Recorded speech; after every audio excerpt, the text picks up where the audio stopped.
अस्सलाम वालेकुम डॉक्टर जमील।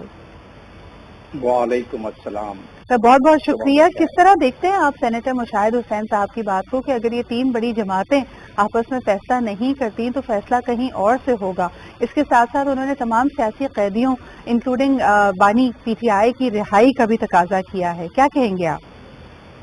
जी बहुत कुछ कह गए ये एक जुमले में और चंद अल्फाज में सेनेटर मुशाहिद साहब, और ये दुरुस्त है कि धुंध हर तरफ छाई हुई है और फिजाओं के रंग तब्दील हो रहे हैं, हवाओं के रुख तब्दील हो रहे हैं, और इनमें अगर सही समत का अख्तियार न किया हमारी सियासी जमातों ने तो फिर हालात ऐसे हो जाएंगे कि चीजें इनके हाथ से भी निकल जाएंगी। ये दुरुस्त है। तो लिहाजा देखना तो ये है कि अभी जो हमारी मकदूशियत है, न सिर्फ माशी मकदूशियत है बल्कि एक सियासी मकदूशियत भी है। तो इन दोनों को अगर मिलाया जाए, इन दोनों का मंबा अगर देखा जाए तो उसमें जाहिर है कि कोई ज्यादा इनकरेजिंग किस्म की, कोई ज्यादा हौसला अफजा मंजरनामा नजर नहीं आ रहा है। और उसकी वजूहात हैं, और वजूहात ये हैं कि अगर आपकी मईशत भी मकदूश हो और सियासत भी मुतज़लज़ल हो तो जाहिर है उसका कोई रिजल्ट अच्छा तो निकलता नहीं है। और यही देख रहे हैं हम कि इस मुल्क में 29.7% तो महंगाई हो गई है, 22% इंटरेस्ट रेट हो गया है, कर्जे बढ़ गए हैं। आपकी टोटल आमदन जो इस वक्त 8 ट्रिलियन रुपए होती है उसमें से आपने कर्ज के लिए 6 ट्रिलियन दे देने होते हैं आपको, बाकी आपने सूबों को। तो बहुत ऐसे हालात में अगर सियासी इस्तेहकाम नहीं आया तो इस वक्त जो प्रपोजल्स हैं उसमें भी मैं चाहूंगी कि आपका कमेंट जरूर हो। इस वक्त कहा जा रहा है कि PMLN और पाकिस्तान पीपल्स पार्टी के जो आपसी मुज़ाकरात हैं उसमें ये तजवीज़ पेश की गई है कि सदर मुमलिकत जनाब आसिफ अली जरदारी साहब होंगे जो पहले भी ये मनसब संभाल चुके हैं, और इसके अलावा PMLN की तरफ से शहबाज शरीफ साहब वजीर आजम के वोटे पे फाइज होंगे, उनका भी ये दूसरा टर्म होगा। कितनी कॉर्डियल और कितनी इफेक्टिव देख रहे हैं आप ये वर्किंग इक्वेशन पाकिस्तान के लिए? नहीं, इसमें इसको दूसरे तनाजुर में देख लें ना। जाहिर है कॉर्डियल तो कोशिश की जाएगी, ये दोनों पार्टियां पहले भी साथ मिलके, यानी मजमूई तौर पर दो बड़ी पार्टियां साथ मिलके, और बाकी पार्टियां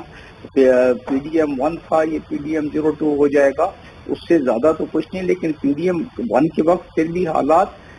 मुकाबलतन कुछ बेहतर थे, और अब मजीद हालात इंटरनेशनल सिनारियों में भी और नेशनल सिनारियों में भी, और खास तौर पर इलेक्शन के रिजल्ट के बाद वो हालात और वो मंजरनामा नहीं रहा। तो आपने पूछा मुझसे सवाल कि इनका क्या हालात होंगे अगर ये इन्होंने एक हुकूमत बना भी ली। तो जाहिर है पीपल्स पार्टी शुरू में सोच रही थी कि कुछ मिल जाए, कुछ ले लें ये, लेकिन जब उनको ऑफर की गई कि वो आखिरी हिस्से में 2 साल ले लें और पहले 3 साल नवाज को दे दिए जाए, मुस्लिम लीग नवाज को, तो उस पर वो पीछे हट गया। और बाद में मेरे जो अंदाजे के मुताबिक और तजज़िये के मुताबिक बाद में जब पीपल्स पार्टी ने सोचा और सर जोड़ के बैठे इनकी सेंट्रल एग्जीक्यूटिव कमेटी, तो इतलात ये आई कि उन्होंने कहा कि ये तो ब्लेम सारा हमारे कंधे पर भी आ जाएगा, तो जाने दें इसको। इस वक्त जो हालात हैं वो तो चाहे आसमान से कोई आ जाए, जमीन से कोई अच्छा। मेरे ख्याल में डॉक्टर जमील ये कहना सही होगा कि किसी के लिए भी हालात साजगार नहीं होंगे, और यही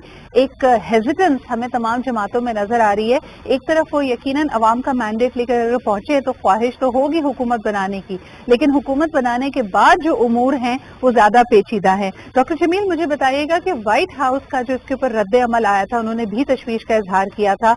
हमारे इंतखाबात की ट्रांसपेरेंसी को लेकर, और फिर हमने ये देखा कि बानी PTI ने भी कहा कि ये अमेरिका के पास एक अच्छा मौका है अपने आप को सुरखरू करने का, to make the wrongs right, ताकि वो प्रोब करे पाकिस्तान के इलेक्शंस को, जिसको आड़े हाथों लिया गया। पाकिस्तान के कई हलकों से ये आवाज आई कि पाकिस्तान की सॉवरेंटी पे निशान है। किस तरह हम किसी और मुल्क को अपने इंतखाबात में प्रोब करने का एक इन्विटेशन दे सकते हैं? किस तरह देखते हैं आप इस बात को? دیکھیے اس کو آپ روب کہہ لیں، اس کو آپ نکتہ چینی کہہ لیں، اس کو مختلف جو دنیا کی ٹریٹیز ہیں ہیومن رائٹ پر اس کو کہہ لیں، اس پہ آپ freedom of speech, freedom of assembly کے حوالے سے دیکھ لیں تو یہ جو خاص طور پر ویسٹرن ممالک ہیں یہ کہیں نہ کہیں سے اس کا ریفرنس نکال کے وہ کہتے ہیں کہ ساورنٹی پہ آپ کے حملہ نہیں ہے، یہ آپ کے خود مختاری پہ حملہ نہیں ہے، بلکہ یہ وہ نکتہ چینی ہے جو انٹرنیشنل جو ٹریٹیز ہیں کنونشن ہے اس کے مطابق یہ کیا جا رہا ہے، تو وہ تو کر نکال ہی لیا جاتا ہے۔ لیکن رہا سوال کہ ہم اپنا گھر اگر درست رکھیں تو ایسی بات نہیں ہوگی۔ اب سوال یہ ہے کہ کتنی دفعہ کہیں گے کہ آپ ہمارے ساورنٹی پہ حملہ نہ کریں، کیونکہ اگر ہمارے اپنے حالات ٹھیک نہ ہیں اور اگر ہماری اپنی ارتھمیٹک صحیح نہیں چل رہی ہے فارم 45 کی اور فارم 47 کی، تو جب ہماری جماعت تفریق میں یہ فرق آ رہا ہے تو ہم اپنے پلیٹ میں رکھ کے دنیا یا اقوام کو بتا رہی ہیں کہ ہمارے پاس یہ غلطیاں کی ہیں یا یہ ہم نے اس کو ایک ڈسپیوٹڈ قسم کا معاملہ بنا دیا ہے، تو یہ تو حقیقت ماننی پڑے گی، یہ حقیقت جاننی پڑے گی اور اس کے بعد اس کا تجزیہ کرنا پڑے گا کہ امریکہ، دیکھیے امریکہ کا انفلوئنس جو ہے ورلڈ بینک پہ، آئی ایم ایف پہ، ابھی آپ نے آئی ایم ایف کے بعد دوبارہ جانا ہے، اس دفعہ 6 بلین آپ نے مانگنے جانا ہے، تو آئی ایم ایف پہ جو انفلوئنس ہے یا ورلڈ بینک پہ یا دنیا کے ڈونر دوسری ایجنسیز ہیں اور ممالک ہیں اس پہ امریکہ کا ہے۔ بالکل ہمیں بالکل صحیح کہہ رہے ہیں، بہت بہت شکریہ ڈاکٹر جمیل صاحب، جس طرح کہ we have to put our own house in order, اور اگر اقتصادی طور پہ دیکھا جائے تو کچھ بڑی خبریں ہمارے پاس موجود